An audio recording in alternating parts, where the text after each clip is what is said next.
I'm in Branson, Missouri at Silver Dollar City. And whether you have been here one time in your life or every week of your life, there's something about this place that keeps you wanting to come back. Sometimes it's the rides, sometimes it's the entertainment. For me, without a doubt, it is the smell.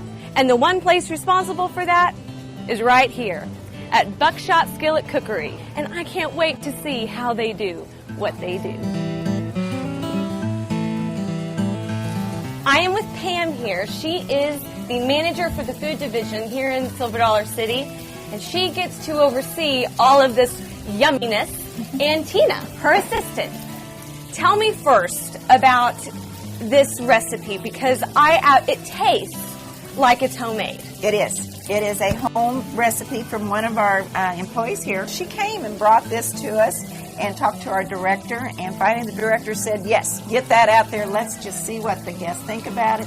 And it's been a hit ever since then. So what's the point of the skillet as opposed to just a nonstick pan or a big grill surface? Have you ever seen the amount of people that come and visit us? That's we true. have a lot of guests coming for dinner, and we got to be ready for them. And so we have to mass produce. We have to be ready to feed them because they've got things they want to go do. They want to eat and get a very great meal and then move on to the rest of their day. What does the cast iron itself bring to the dish?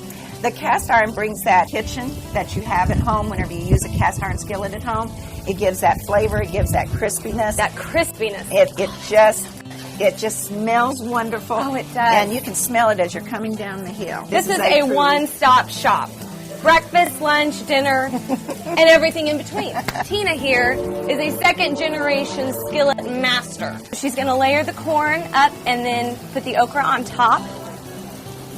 So this is interesting because it's not mixed up. I thought you would cook it, mix it all up, and then you put it all in, but it's layered from the skillet to the dish. Exactly. That is a good helping. Can I get one of your spatulas and just take it with it? Okay, I'll take that. Speaking of all of those other wonderful things that you can have at the park besides this incredible skillet dinner is some candy. Some really, really yummy candy. Walnut brittle, to be exact. And for that, I'm going to pass it on to Joy.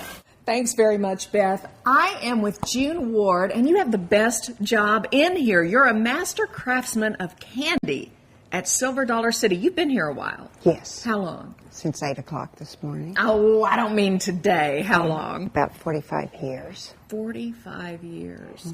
June Ward has been crafting candy for nearly half a century, but visitors to Silver Dollar City have been scarfing down the handmade treats since the park opened its tiny town square back in 1960. And the recipes have never changed, like this one for Ozark's Black Walnut Brittle. Run down the ingredient list for me. 4 pounds of corn syrup, 7 pounds of sugar, half a bucket of water, cooked up to 310 degrees. Now we're going to add 396 grains of salt. We're going to let you count those out for us. See, this is precise, exact measurement. 396, correct? You need one more. Okay, one more. Now this is our vanilla flavoring, and we're going to put in 2 splashes. We have to stir this. I'm going to take this stir stick and we're going to stir this in. Oh my, check that out. Now this is good for your skin also, Joy, when that steam comes up.